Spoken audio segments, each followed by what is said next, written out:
Hello everyone! So today's video is a little bit different. As you can probably tell, it is a lot longer than usual, and that is because it is a recording of a presentation I gave on the Canadian government yesterday. See, for many years I've been helping teach this course at my local library for new immigrants to Canada so that they can pass their citizenship exam. It is a series of classes where you learn important things about Canada, you know, like Canadian culture and Canadian geography and Canadian history and Canadian government. So anyway, I did a recording of it. You can take a look. Let me know in the comments what you think, if you have the patience to get through it all. Apologies if it sounds like I am kind of being condescending in my delivery. I'm speaking to a lot of people that are not very good at English and really know absolutely nothing about Canadian government. Some of what I talk about is obviously a little bit of a simplification. I sort of breeze over some topics that are obviously more complicated. But again, this is supposed to be an introductory course to get people to understand the big fundamental ideas of the Canadian government rather than every last little specific detail. So here it is. I hope you enjoy watching. So, hello everybody. It's nice to meet you. My name is JJ, and we're going to be talking about the Canadian government today. What is the Canadian government? Well, the book that you guys all have wants you to understand a few big ideas about the Canadian government, and those big ideas are: Canada is a democracy and a federal state and a constitutional monarchy that uses the parliamentary system to give us responsible government. The first one is democracy. So, what is democracy? Canadians have struggled and fought for the right to have a government that obeys the people. Democracy is the system of government where the government obeys the people, where the people rule. The people are the highest authority. The people decide who stays in government and who doesn't. So, in the old days, as we know from studying Canadian history, there didn't used to be democracy. And in those days, who made the decisions over the lives of Canadians? Who made the decisions about the laws and how the country was run? Well, you know, it was people like this. It was aristocratic people, you know, people who were from Britain, who were immigrants from England, who had lots of money, who were all men, who were all white, of British descent. Not even French people in the early days would have a say in how the country was governed, not Catholics, only white British Protestant men. People fought in this country. In this picture, we can see a pro-democracy riot of the sort that they had a lot in the 19th century. In mid-19th century Canada, you know, people would fight and cause big problems. And then eventually, as we know from studying history, the British did grant democratic self-rule. They did grant parliamentary system. They did grant democracy. So this is what we mean when we talk about democracy, one of the most sacred, important principles of Canadian government, a government that obeys the people. Next big idea, federal state. So what do we mean when we talk about a federal state? This is also called the concept of federalism. Canada has many different levels of government that share power with each other. So, is there only one government in Canada? No, there are many governments in Canada. We look at this picture here. What is this a picture of? Yeah, it's Canada, but what are all these different things?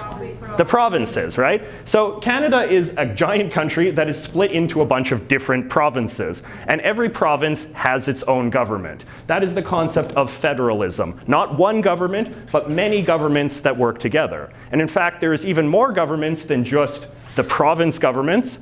Inside every province, what is a province cut up into? There are many what inside of a province?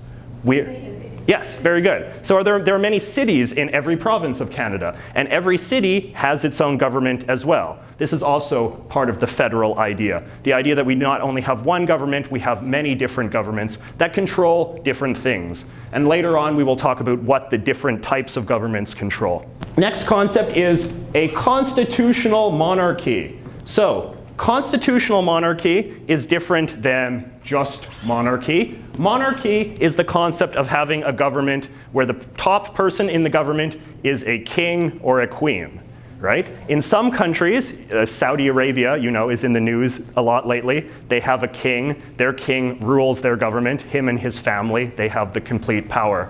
But in a constitutional monarchy, you have a king or a queen, but they only have symbolic powers. Not political powers, but the power of a symbol. Canada has a queen, which is Queen Elizabeth, which is right here. Here she is dropping a hockey puck at a hockey game during one of her visits to Canada. This is an example of the kind of thing that a constitutional monarch like Queen Elizabeth does. You know, fun, sort of symbolic things.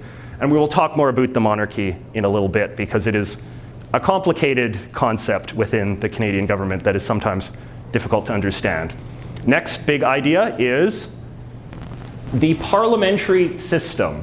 A parliamentary system is the sort of democracy, the style of democracy that Canada has. Canada uses the English system, the system that we got from Great Britain, which is where decisions about our laws and leaders are made by a body of elected representatives. So we do not simply have one person that is in charge of Canada. We have many people that we elect. The people that we elect are part of Parliament. So to have a government where the people that make our laws and decide who our leaders are done by the Parliament of Canada, that is called a parliamentary system of government.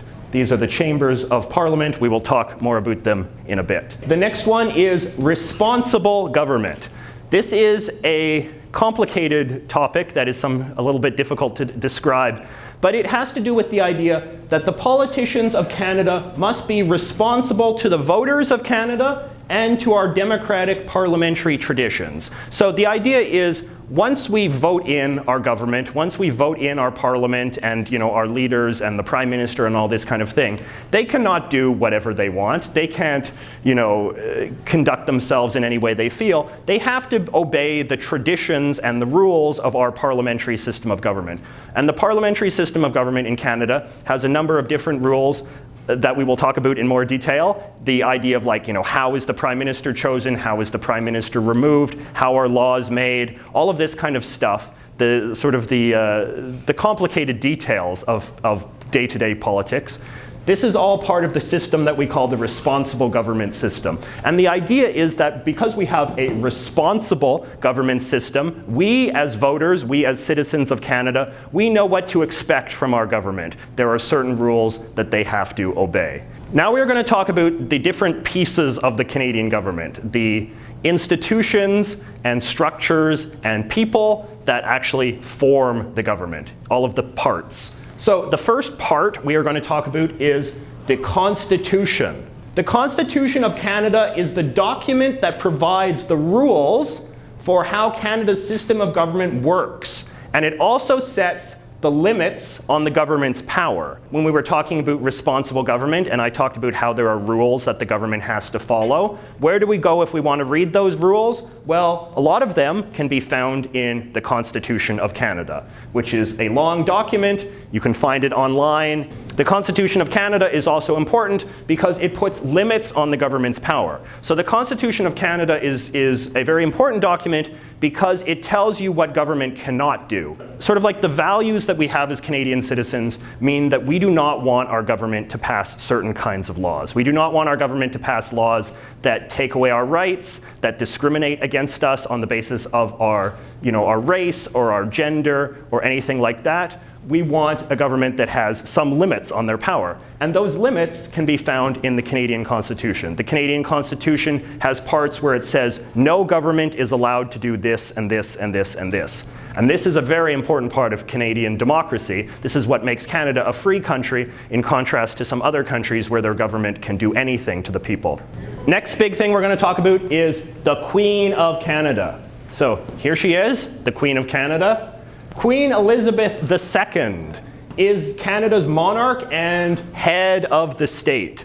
So when we talk about the person that is head of the state, we mean the person who is the highest, most important political figure in the country. She is a symbol of Canada's history and the power of the Canadian government, and all laws are made in her name. But basically the idea is that Canada, as I said, has separated from Great Britain, 1982. Before that in 1867, which was when Britain gave Canada the right of mostly complete self-government. But despite that, it has been decided that Canada wants to keep a certain degree of symbolic connection to Great Britain to reflect our history as a British colony, which was a very long history that a lot of people think was a proud and important history that is worth preserving. So, as a result, part of the Canadian political system is that the Queen of Great Britain, Elizabeth II, is called the Queen of Canada. Canada is not the only country that set up this arrangement. We know that there are many other countries in the world that have felt affinity for their British past in the same way that Canada has, and they have given Queen Elizabeth II different titles. Queen Elizabeth is also Queen of Australia. She is Queen of Jamaica, Queen of New Zealand, Queen of Barbados, Queen of Papua New Guinea. There's a lot of countries that she is queen of because there are a lot of countries in the world that are former British colonies that are now independent but still have warm feelings for their British history and want to give Queen Elizabeth a special honor, a special title. When you look at the laws passed by the Canadian government, they still often talk about the Queen as sort of the great authority of the country. So when you look at a law in Canada, it will often say, you know, by the Queen's decree, blah, blah, blah, blah, blah. Or, you know, in the army, for instance, the Queen is the symbolic commander of the armed forces and this sort of thing. So there is a lot of respect that is still given to the Queen, even though Canada is now an independent country. She even comes to Canada sometimes to perform ceremonial duties. So every 4 or 5 years, Queen Elizabeth or one of her children or one of her grandchildren comes to Canada. They do symbolic things. If there is a new building, they will sometimes cut the ribbon. You can sometimes see this actually if you go around in places in this city. My father was in the hospital recently, and when I was out front in the hospital, there was this big plaque which showed that the hospital was opened by the Queen's husband, Prince Philip, many years ago. A lot of Canadians still have warm feelings for the British royal family and like to keep them included in Canadian affairs. Next thing is the Governor General. Okay, so because the Queen is a busy lady, being Queen of England and Jamaica and all the rest of the world, she cannot be in Canada all the time. As I told you, she only comes sometimes. But we need someone to do the symbolic duties that we give to the Queen. So the person who does the symbolic duties when the Queen herself is not around is called the Governor General. The Governor General is a person who represents the Queen in Canada. He or she is appointed by the government of Canada to perform certain symbolic duties. This woman is the Governor General of Canada right now. She is new on the job. She's only been in charge for a few months. Her name is Julie Payette. She was appointed by Prime Minister Trudeau. It is always the Prime Minister who appoints the person to be the Governor General, who then performs the duties of the Queen when the Queen is not in Canada. The Governor General is usually somebody that has come from an important background. Julie Payette was a Canadian astronaut, one of the first Canadian women to go to outer space.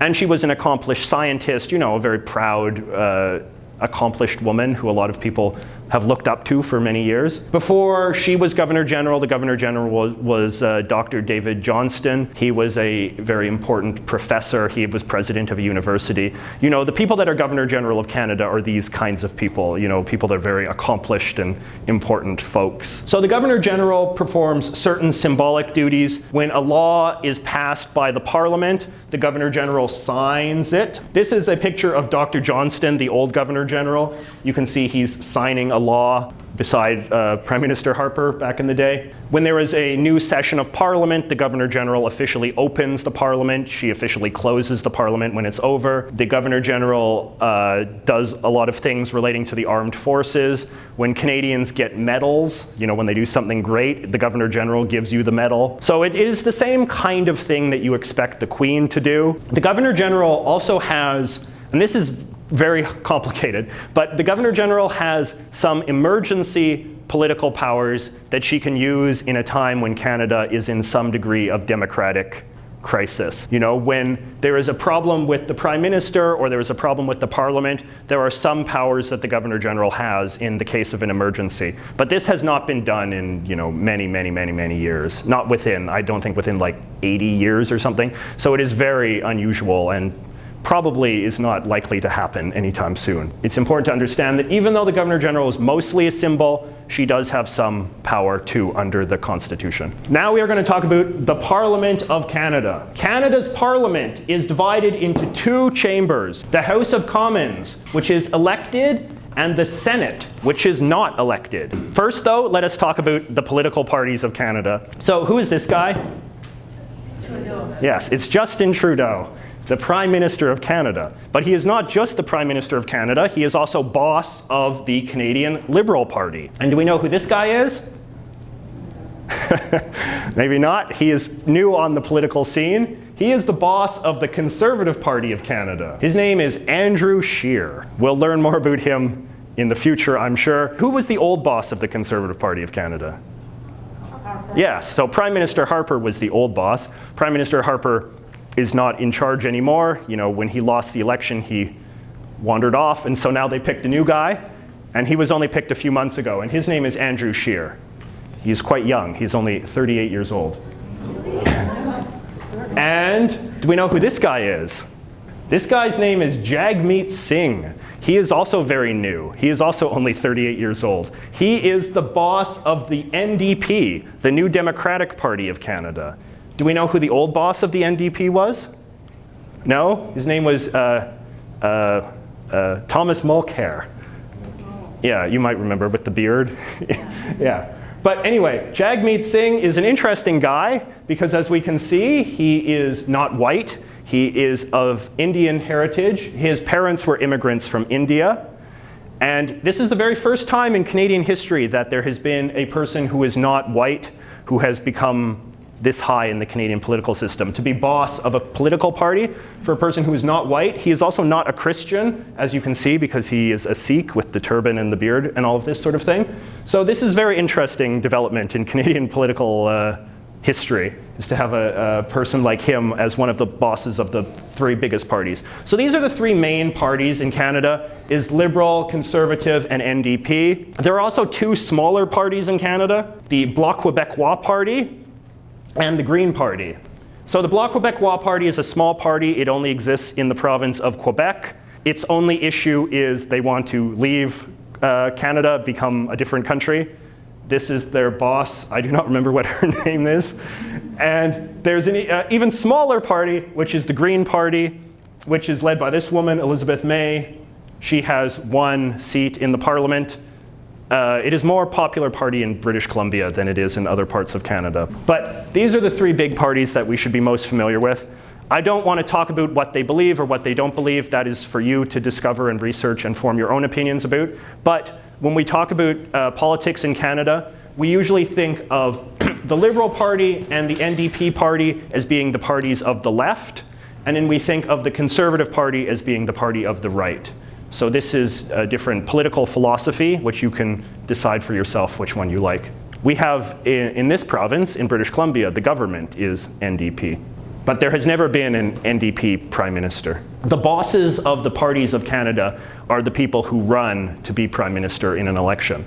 So this is why you do not maybe know who Andrew Scheer or Jagmeet Singh are right now, but in 2019, when we have a new election, you will hear a lot of them because they want to take the job from Mr. Trudeau. The other important thing to know is that in Canada, when we talk about political parties, we always talk about the colors as well. So it's important to know that the colors that match up with the parties. So Liberal Party red, Conservative Party blue, NDP orange. This is important to know.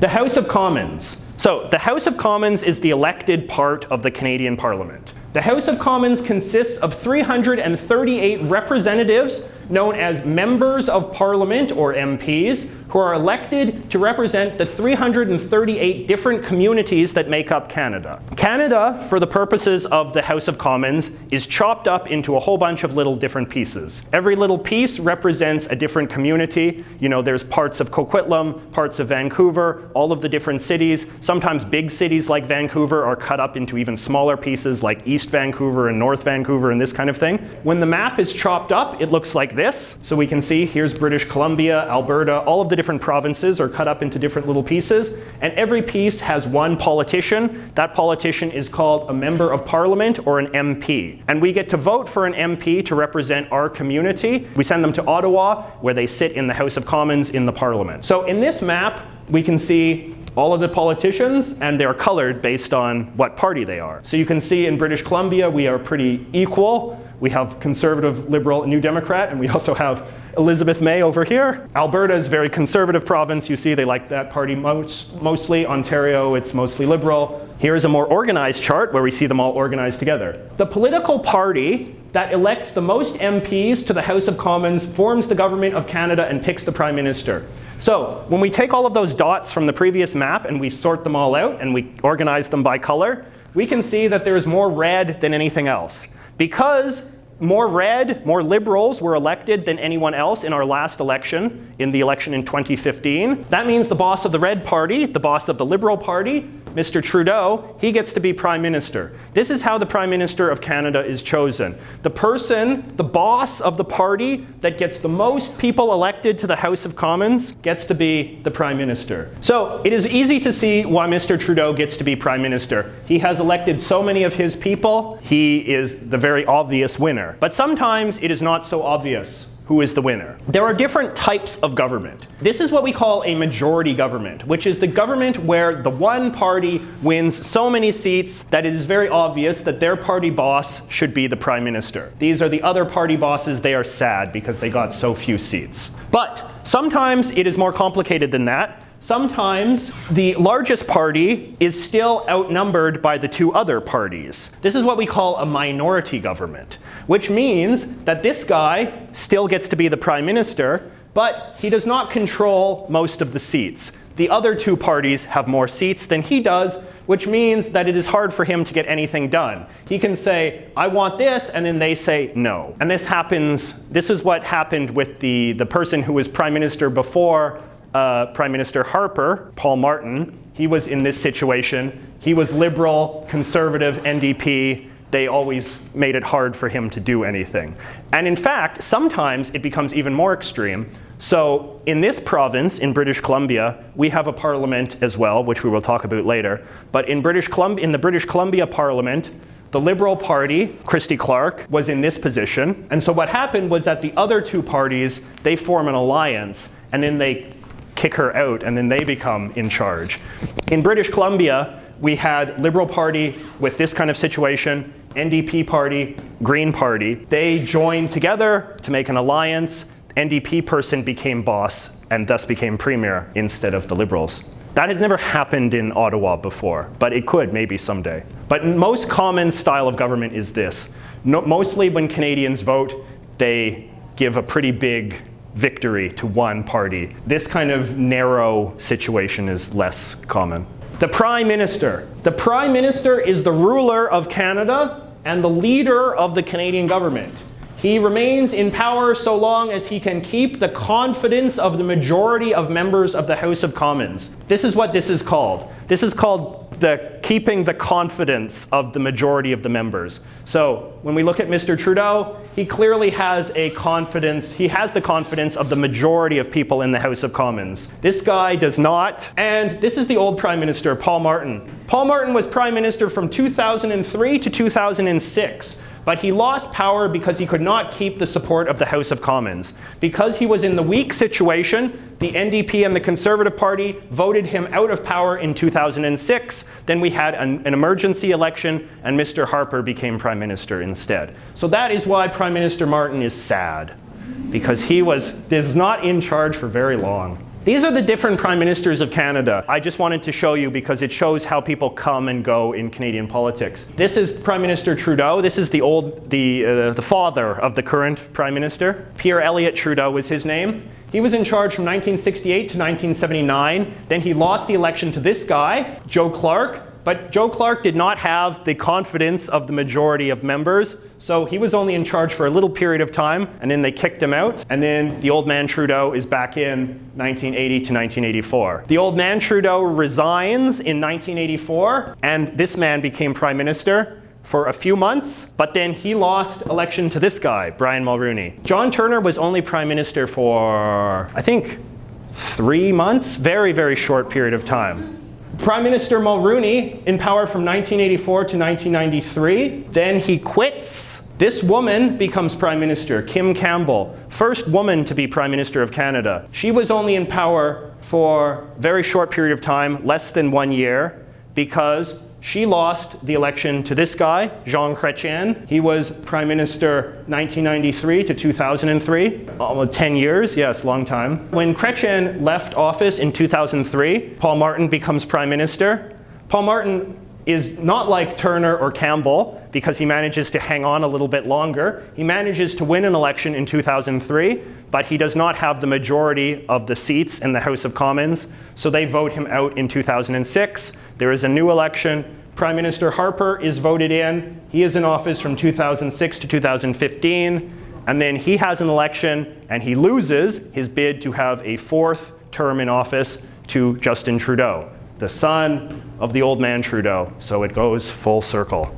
Yes? But isn't the election like every 4 Yeah. years? How could they change so frequently? Because you can have emergency elections if there is, I'll show you.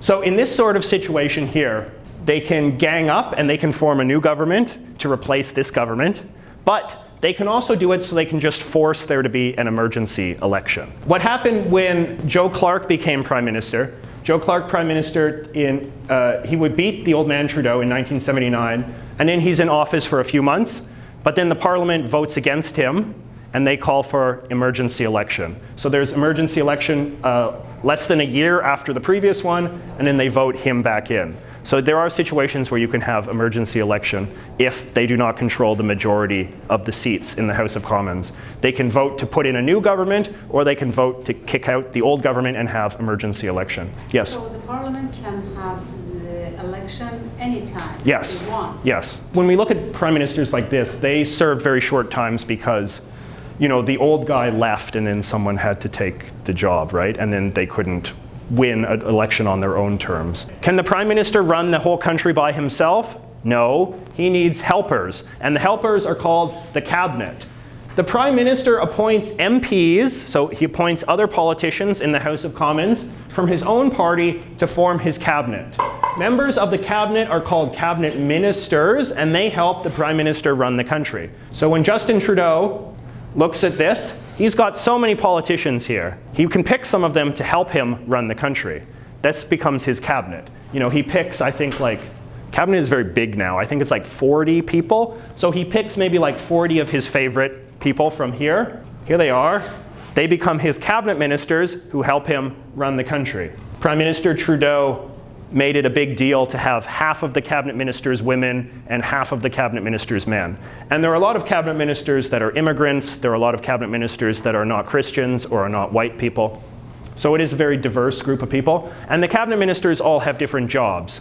So they're always minister of something. So there is the minister of finance, the minister of relations with other countries, the minister of the military, minister of, there's lots of different ministers. There's minister of like women's affairs, there's minister of trade with other countries. So there's lots of different types of ministers. And look, see, there's the Queen. And this guy, that's Dr. Johnston, the old Governor General. So you can see a lot of the symbolism. Prime Minister can fire them whenever he wants and put in new people too. Okay, next thing. So that is the Prime Minister and the House of Commons. Next thing is the Senate.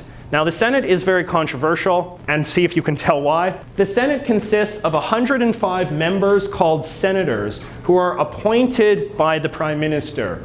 They serve until they are 75 years old. In contrast to the House of Commons, which is elected by all of us, the Senate is not elected. It is appointed by the Prime Minister, and the senators serve until their 75th birthday. Until recently, they used to serve until they died, so their whole life. It wasn't until 1999 that the last life senator moved on. Why do we have this? So this is the controversial thing, is that when Canada was first being formed in 1867, when the Canadian Constitution was first written, not everybody thought that democracy was the best idea. Some democracy was good, but too much democracy was not so good. So they thought, okay, we will have two chambers of parliament. One chamber of parliament will be elected by everybody. The other chamber of parliament will not be elected. It will be appointed by the Prime Minister. And who will the Prime Minister appoint to be a senator? Well, you know, he will appoint very smart and sophisticated people, wealthy people, people that are intelligent and accomplished, and they will help write the laws along with the elected part of the parliament. You have half of the parliament that is voted by the people, and half of the parliament that is, you know, chosen because of their expertise and their smarts and their intelligence and their wealth. So this is an idea that is obviously controversial now because we think differently about democracy than we did in those days, but it is a part of the Canadian government that still survives and is still important. It is important to understand as well is that when we say there are 105 members appointed by the Prime Minister, but since they serve until age 75, that means that the Prime Minister cannot get rid of them. So this means that the Senate of Canada right now, Prime Minister Trudeau has appointed a bunch of them, but he hasn't appointed all of them because some of them are still serving until their birthday, which means that they were appointed by other prime ministers. In fact, there is still a few senators that were appointed by the Prime Minister's father, way back in the old days. There are still senators by all of the other prime ministers still working. Some people that like the Senate will say this is a good thing because it means that there are some people in the Canadian political system who have been hanging around for a very long time. They have long memories. They are perhaps more experienced in government. And they don't have to worry about elections, so they don't have to worry about doing things that are popular or trendy or whatever. And they don't have to worry as much about political parties and this sort of thing. So this is a controversial idea. Some people do not, actually a lot of people do not like it. Some people think it's good, but it is an important part of the government anyway. The other important thing to understand about the Senate is that when we talked about how the House of Commons is split up, every one of these little dots, every one of the little seats, they represent a politician and a different community, and those communities are usually about the same size. So every one of these dots represents about the same number of people. In the Senate, this is not the system. Senators represent the different regions of Canada. So the Senate has a strange system where different provinces are given different numbers of senators. And this is difficult to describe because it's a controversial idea.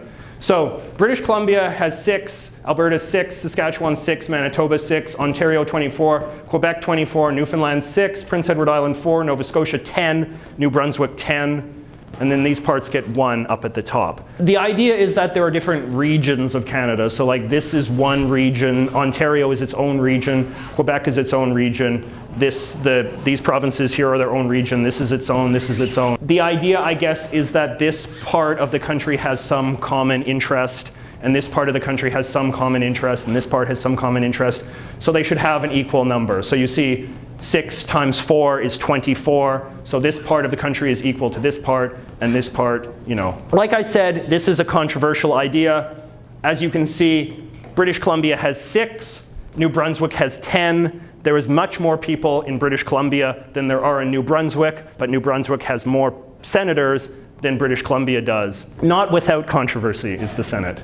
We talked about all these different pieces. Now we're going to talk about how they all fit together. So this is how laws are passed. The purpose of the government is to make laws that form the rules for how we live our lives in this country. What's illegal and what's not is all decided by the government. And how did the government make those laws? Laws start as bills, which are proposed by the Prime Minister and his cabinet. The Prime Minister and his cabinet, they get together, they decide there should be a new law about something. So the Prime Minister and his supporters, his people, they get together and they write what is called a bill, which is a draft of a law. The Prime Minister and his cabinet give the bill to a committee. The committee is a group of people from the House of Commons. There are many different committees in the House of Commons, and they all have expertise in some different area. So there is a committee on laws about labor. There's a committee on laws about finance, there's a committee on laws about trade. There's many different committees,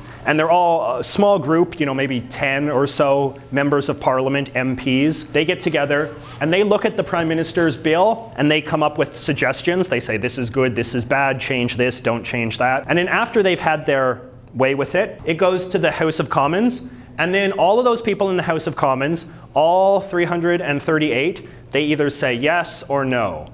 And if enough of them say yes, then the bill goes to the Senate. And then all of the senators say yes or no. And if enough of the senators, if a majority of the senators, just like in the House of Commons, a majority of members of the House of Commons say yes, majority of senators say yes, then it goes to the Governor General, and the Governor General signs it into law. Governor General never says no, it is just symbolic, right? We understand this. And then it is a new law. So sometimes things go back and forth and back and forth and bounce around. So sometimes something goes to the House of Commons and the House of Commons says, more committee please, and then goes back to committee and goes back to the House and back and forth and back and forth and back and forth. And sometimes it goes to the Senate and then the Senate goes back to committee and then you know. And the Senate has its own committees too, which makes it more complicated. But the basic idea is that it usually goes in this order. You know, sometimes it goes up and back and forth and back and forth. Now, the Senate, which we know is weird and controversial, because it is weird and controversial and a lot of people don't like it, the Senate almost always says yes to everything. Just like the Governor General says yes to everything, the Senate also says yes to everything. Do you know the expression in English when you say something is a rubber stamp? That is what they sometimes say the Senate is. You know, the Senate is just like, yes, yes, yes, yes. Paycheck, please, you know. Now we're going to talk about the other governments of Canada, not just the national government. We're going to talk about the provincial governments. So every province of Canada has its own independent government. Provincial governments work very similar to the Canadian government, which we also call the federal government. We remember this because Canada is a federal state, which means that the government of Canada is called the federal government. It is the national government, but there's also many other governments. We are now going to talk about the provincial governments. Now, provincial government is kind of easy to understand because it is organized in the exact same way as the federal government is organized, as the government of Canada is organized. The only difference is provincial governments are smaller and they use different names. The Governor General of the province is called a Lieutenant Governor. The Prime Minister of a province is called the Premier. The Parliament of Canada, in British Columbia it's called the Legislative Assembly of BC, and an MP in British Columbia is called an MLA. Everything works the exact same way. So just like how Canada is cut up into 338 little pieces. Each piece has an MP. British Columbia is cut up into, I don't remember, 80 something, I think, pieces, and each one has its own MLA. And you know, the person that wins the most seats in the Legislative Assembly, the boss of the political party, becomes the Premier in the same way that somebody becomes Prime Minister of Canada by winning the most seats in the House of Commons. The biggest difference, I guess you could say, between the Canadian government and the provincial government is that provincial governments do not have a Senate. Other than that, they are structured the exact same way. Division of powers. Being a federal state means that the provincial governments and the Canadian governments have different powers and can only make laws about certain things. So this makes sense because it would be very confusing if the Canadian government and the provincial government could make laws about the same things, because then you'd have laws that would contradict each other or would conflict with each other. It is also silly to think that British Columbia could be controlling the army, or, you know, British Columbia printing the money, or, you know, stuff like that. The way that the Constitution of Canada is set up is it gives certain powers only to the federal government and certain powers only to the provincial governments. Who can make laws about what? So the Canadian government, the federal government in Ottawa, can make laws about serious crimes like murder, theft, and this kind of thing. This is called criminal law. The Canadian government can make laws about the military. They can make laws about coins and paper money. They can make laws about our relationships with other countries, and they can make laws about citizenship. Provincial governments control schools, hospitals, oil, gas, and electricity. Highways are run by the provincial government, although there are some Canadian highways too. And then there are also buses and bridges. So, you know, TransLink, we ride the buses on, that's controlled by the provincial government. And of course, how are these things paid for? They are paid for by taxes, right? And different levels of government collect different types of taxes. So we pay the GST, right? That goes to the federal government, helps pay for all of these things. We also pay our federal income tax, which goes to the Canadian government. But then we also pay our PST, our provincial service tax, which goes to Victoria. And we pay our provincial income tax as well, which also goes to Victoria. So you see, these are there's a strong line between the two different things that the two different kinds of government can do. Sometimes they work together, mostly when it has to do with money. You know, The provincial government wants to make a new hospital, but there's not enough money, so then they go and ask the Canadian government for some money to pay for it. But even then, it is still technically the provincial government that's making the decision, even if the money is sometimes a little bit mixed together. Then, of course, we have another level of government, which is the city government. City governments, which we also sometimes call municipal government, municipal just means city, are governments created by the provinces to help govern smaller communities within a province. Provinces are big, just like Canada is big. It is difficult for Victoria to run everything in the entire province of British Columbia. So, as a result, the province is split up into many small little communities. Those communities are called cities or towns or villages, and they have their own governments too. They do not have very good powers or very many powers. They are the powers that Victoria or that the provincial government doesn't want to deal with, or that they think are best handled by a small government that is very close to the people. These powers include things like garbage collection. Today is garbage day where I live.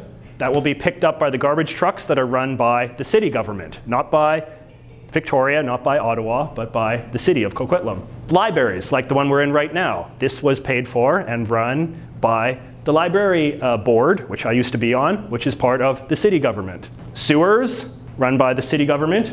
Property and construction. So, when you're building new buildings in Coquitlam, they have to pass certain tests and standards that the municipal government makes. Regulation of business. I don't know if any of you guys are business owners. You often have to get approval from the city government if you want to run your own business. You see those little pieces of paper that they always have hung up in restaurants. Those are often business licenses from the city government. This is the mayor of Coquitlam, and this is the city council. The leader of a city is called the mayor. The parliament of a city is called the city council. They are all elected by voters. Cities are run by a mayor and a city council. The city council is kind of like a parliament because they pass the laws, but it is a very small group of people, so they don't have a lot of fancy rules the way that the parliament does. It's basically, someone comes up with an idea and they vote yes or no. In some cities, the mayor has extra powers. Sometimes he does not have any extra powers. Sometimes he is just a member of the group, but also does sort of symbolic things like the Governor General does. This is a fun tradition in this country, in Canada. This is a mayor.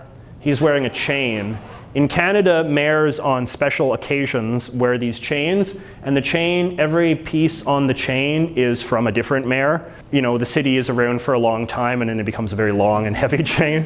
When you go to the Coquitlam City Council, they have it in a box, and you can look at it. There was a story in the news recently where there was this young mayor in Ontario, and he wore the chain all the time. He wore it to his wedding, he wore it just at the house, he put it on his dog, and it was like, very controversial because the chain is very important. And so the city council passed a law that said you cannot use the chain that way anymore. And then so he just went to the store and bought his own chain, and now he wears that all the time. So, last part of the government of Canada is the courts. Canada's courts are the bodies that enforce the laws of Canada and punish people who are guilty of breaking the law. When the Parliament or the provincial Parliament or the City Council or whoever passes a law, obviously there are consequences if you break the law.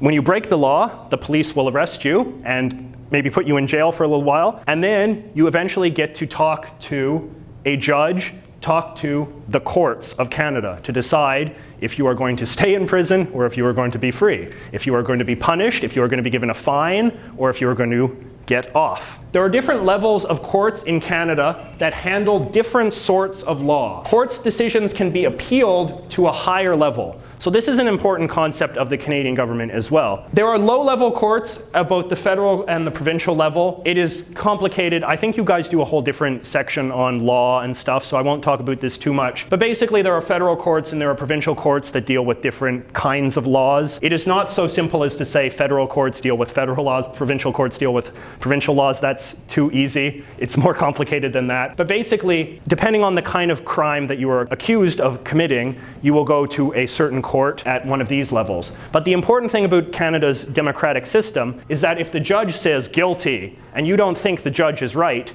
you can appeal to a higher court where there will be multiple judges, not just one, but several judges who will hear your appeal. And then if you think that they are wrong too, you can appeal to the highest court, which is the Supreme Court. So the Supreme Court of Canada is the highest level of court and can throw out laws that they think violate the Canadian Constitution. So this is a very important power. Sometimes Ottawa or Victoria or wherever else, sometimes they pass a law that is a very bad law that violates the Canadian Constitution. That law violates a fundamental freedom that the Constitution promises us. This is a very controversial concept, and it is hard for me to give you an example that is not very controversial as well, because laws that violate the Canadian Constitution are almost always very controversial laws. So, for example, there was at one time, there was laws in this country that made it difficult for a woman to have an abortion. And that was considered, you know, the politicians thought that was the right thing to do,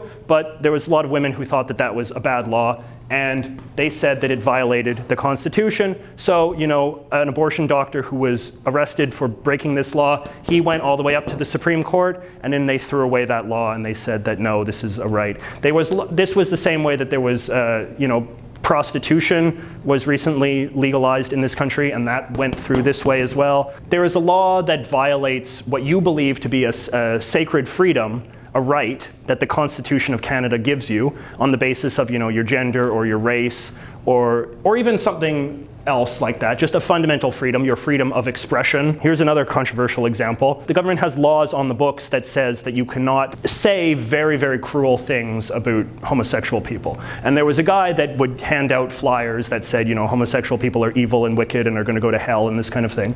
And he was arrested for distributing hate propaganda. But he said, the Constitution says I have freedom of speech. I have freedom to say whatever I want in Canada. And then the government said, no, you don't have freedom to say hateful things that can cause people to be, you know, exposed to violence or hatred or, you know, this kind of thing. So he argued all the way up to the Supreme Court, and the Supreme Court said, no, hate speech, it is okay to have laws that ban distributing hate speech, anti-homosexual sort of things. So it is controversial.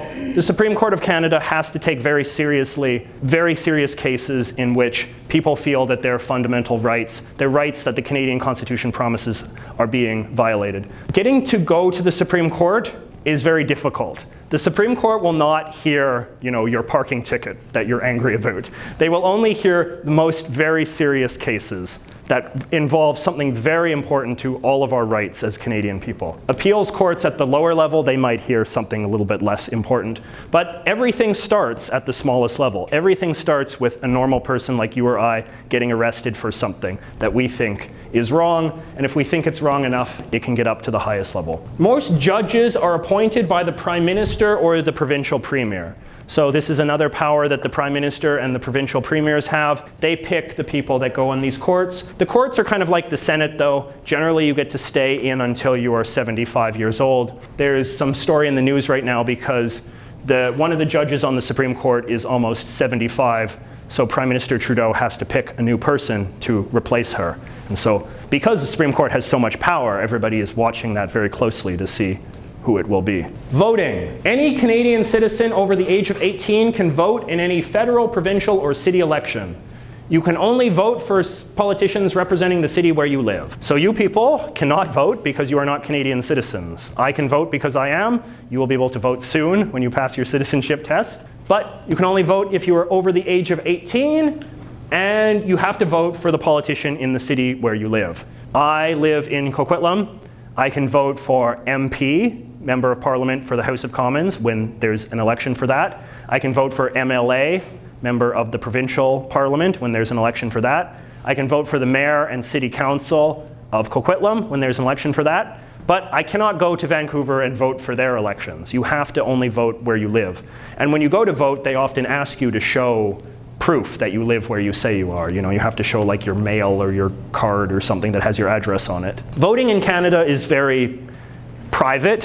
When you vote, you get to vote behind these little shield things so nobody sees what you're doing. And you get to put it in this box so no one can see it. It doesn't have your name on it or any other sort of identifying symbols. You don't have to tell anybody how you voted if you don't want to. And yes, somebody asked about this before. House of Commons elections is set by law once every 4 years. It is in October. Provincial elections are every 4 years in May. But the governments also have the power to change the day of elections if they want to. We are at the end. Here is the summary. Canada has 3 levels of government. We have the federal government, which is the government of all of Canada. We have the provincial government, which is the 10 governments of Canada's provinces. And we have the municipal government, which is the hundreds of governments running Canada's cities. In addition to having 3 levels, we also talk about 3 branches of government. So you have the executive branch, the legislative branch, and the judicial branch. So the executive branch is the leaders of the government who carry out the laws. So executive branch is like the people, like the important people within the government. So that includes the Queen, the Prime Minister, Mayor, Governor General, and the cabinet ministers. They are the powerful individuals who make the decisions, but they are also the people that have to help carry out the laws. So, if the Parliament passes a law that says, the taxes should be cut, then the finance minister is the guy that has to go along and make sure that that happens. If the Parliament passes a law changing what is in the immigration book, well, then the immigration minister has to go and change that. The legislative branch of the government is the groups of people who pass the laws. So this is easier to understand.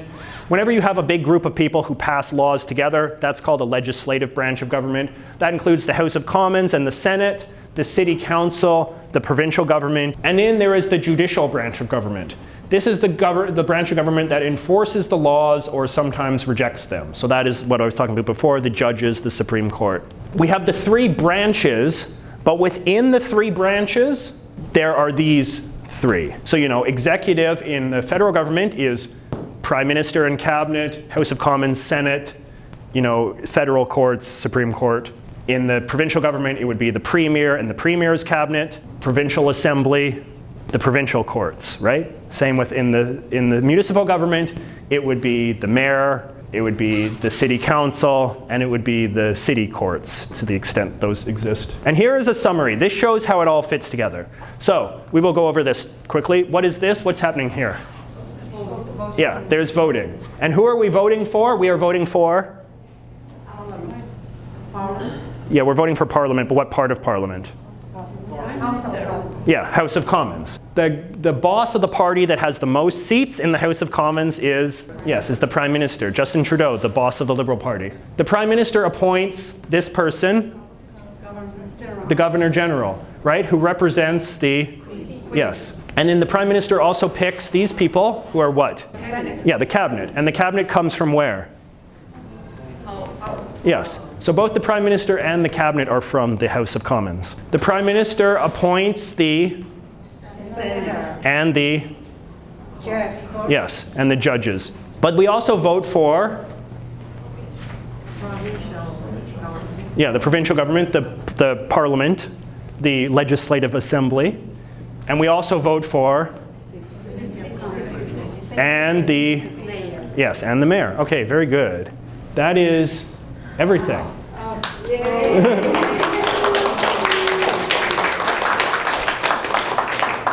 So, do we have any questions about anything I've talked about today?